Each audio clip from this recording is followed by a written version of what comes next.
Conspiracy theorists are spread across the world, but do seem particularly prevalent in the United States. They tend to be harmless enough, if perhaps a little bit odd.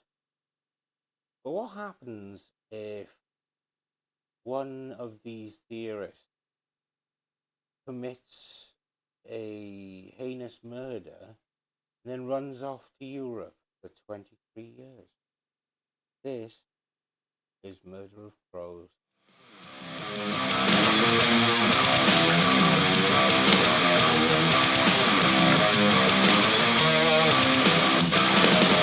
Say that you're ready, but you won't like it. You say that you're ready, but you won't like it. Silence all the crows, lining up in little rows.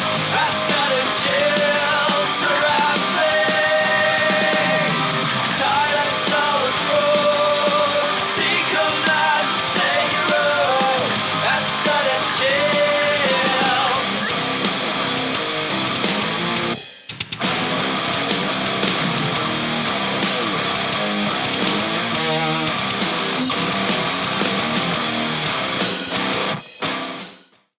Born into a middle-class Jewish family on May the 15th, 1940, was one Ira Einhorn. Now, little is known about his childhood, but it was at university that he began to be known and something of a local celebrity in the field of environmental activism. He called himself the Unicorn, as Einhorn in German means one horn or unicorn. It should have meant pretentious dickhead, if I'm honest. But anyway, he gained a degree in English from the University of Pennsylvania in 1961. And it was presumably during that time that he became drawn into what was a developing counterculture movement of activism. He went on to become an instructor of English at Temple University for the 1964 to 1965 academic year.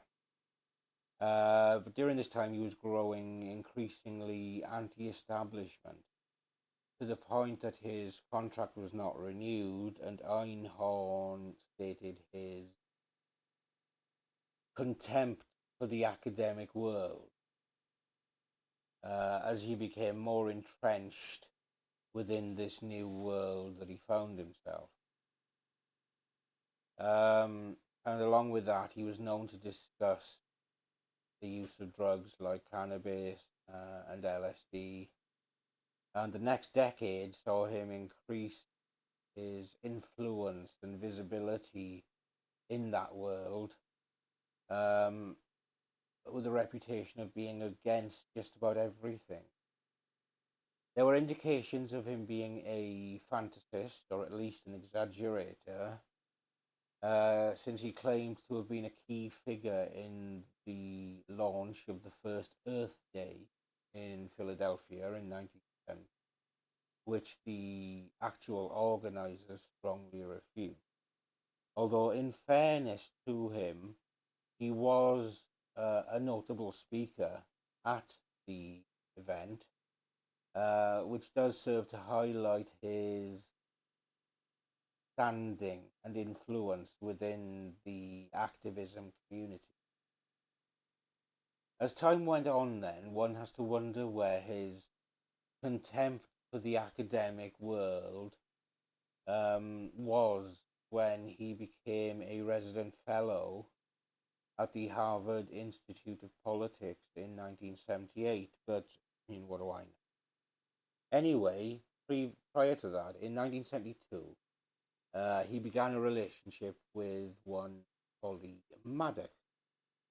Now, Holly was raised in Tyler, Texas, as the oldest of 5 children. He was a cheerleader at school and was generally quite popular.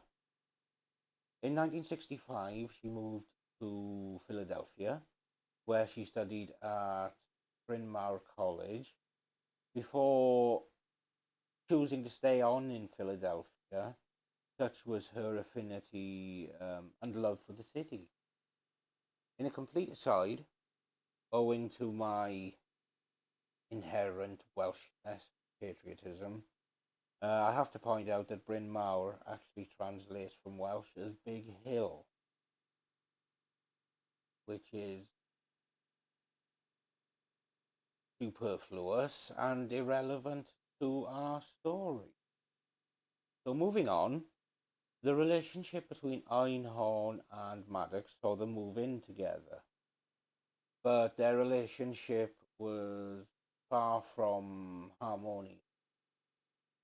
After 5 years of a relationship which was growing increasingly fractious, Maddox decided to call the relationship off in the summer of 1977.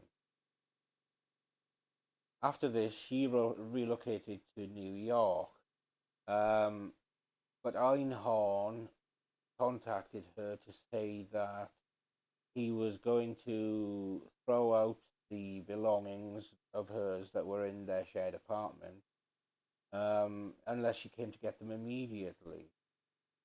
So in September 1977, she planned to return to the city, which she did on September the 9th. But after September the 9th, he was never seen again. And after some time without contact, Maddox's family became concerned enough to actually hire a private investigator to try to track her down. And Einhorn, when questioned, said that Maddox had gone out to buy groceries and not returned. Quite why a girl who only returned to the city to collect her belongings had decided to go out and do the weekly shop is beyond me. But that's what he said at the time. And the investigation, both by the police and by the private investigator, went nowhere. Uh, they had nothing, and the private investigator passed on all of his information to the police. But it was 18 months later, in March of 1979, that the police managed to secure a search warrant for Einhorn's apartment on the grounds that his downstairs neighbour had noted a leak of foul-smelling liquid from her ceiling, which happened to be directly below Einhorn's closet. So when the police gained entry and searched that closet, they found a steamer trunk, inside which were the partially mummified remains of poor Holly Maddox. A police officer said to Einhorn, "Looks like we found Holly." To which Einhorn enigmatically and in a rather disinterested way said, "You found what you found." Through the hard work of his lawyer, Alan Spector, and the benevolence of his sponsor, Barbara Bronfman, who had met Einhorn through a shared interest in the paranormal, bail was set at only $40,000, which Einhorn needed to pay 10% of, which Bronfman promptly coughed up and paid for him. So Einhorn was released ahead of the trial. Now, the trial was due to commence in 1981, but only days before the start of the trial, to the surprise of absolutely nobody, Einhorn fled. and he fled to Europe, where he continued to receive financial support from the naive benefactor Barbara Bronfman, and in fact he received that for 7 years. And Einhorn actually stayed in Europe for a total of 17 years, and even got married to a Swedish woman called Annika Flode. But the authorities had not let it go, and they were not prepared to let it slide. As he'd already been arraigned in Pennsylvania, he was tried and convicted in absentia in 1996 and sentenced to life without parole, following which the decision was taken to go after him and pursue his extradition back to the US. But anyone who knows anything about true crime will know that these extradition processes are hardly the quickest and most efficient of proceedings. So Einhorn was arrested in France in 1997, where he was using the name Eugene Malon. But then the fight to extradite him back to the US began, and boy, it was a doozy. The first hurdle the authorities faced was that because Pennsylvania was a death penalty state at the time of the extradition process, Einhorn's lawyers argued that he could not be extradited where there was a chance he could be executed. But the counter argument to that was that he'd already been tried and was given a life sentence, not a death sentence. Plus, Pennsylvania had become a death penalty state in the time between the trial and his attempted extradition. And because the US broadly forbids ex post facto law, which means the backdating of changes to the law to apply to earlier crimes, so it meant that the death penalty wasn't even an issue. So the first hurdle was cleared. And the next strategy the Einhorn camp used was to use differences in dealing with defendants who had been convicted in absentia. Now, France and the European Court of Human Rights require that a defendant who has been tried and convicted in absentia are required to have a new trial because they are required to have the opportunity to present their own defense. So this dragged out this extradition process still further, and eventually 35 members of the United States Congress actually appealed directly to French President Jacques Chirac to intervene. But the French separation of powers prevented the president from becoming involved in court matters. So in order to jump the whole in absentia hurdle, the Pennsylvania legislature passed what they called Einhorn's Law, and it meant that defendants who had been convicted in absentia could request a new trial. The extradition process continued to be dogged with further arguments about whether certain points were legal or unconstitutional, but the ultimate upshot was that after about 4 years, Einhorn was extradited back to the US on July the 20th, 2001.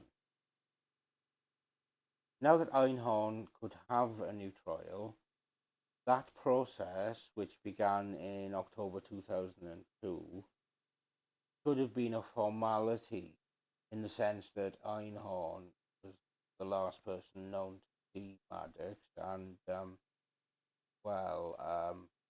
her body was found in a trunk in his bloody closet. But obviously Einhorn, being the conspiracy theorist and anti-authoritarian that he was hardly going to say, yep, fair cop, Gov, you got me. I done did it. So instead, he chose to weave an implausible and pretty laughable story in his defense when he took to the stand to testify. He said that the CIA had framed him in response to his investigation into psychotronics. Unsurprisingly, the jury called bullshit on this and took only 2 hours to find him guilty, and he was sentenced to life without parole. And that sentence was ultimately ratified by the Pennsylvania Superior Court in 2006. He was then taken to the state correctional facility in Housedale to serve out his sentence. He died of natural causes on April the 3rd, 2020. There's something so arrogant and detestable about Einhorn's fight to avoid facing justice for callously killing a young lady whose only mistake was in choosing to leave him. Whether he was born as a controlling bully or just became so as a result of his semi-celebrity status and influence and belief in his own hype, Einhorn considered himself untouchable and above the law. So this makes the fight to take him back to the US to face justice all the more commendable. As the Pennsylvania legislature ensured, when people think that they're above the law, just make new ones. This video is dedicated to the memory of Holly Maddox, who was stolen away in the prime of her life. And I hope that after the protracted fight to bring the unicorn to justice, that the family managed to find some level of peace. Thank you for watching another episode of Murder of Crows.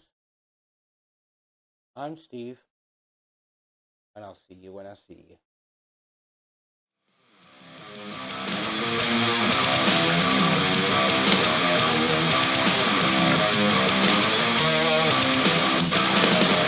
Say that you're ready, but you won't like it. You say that you're ready.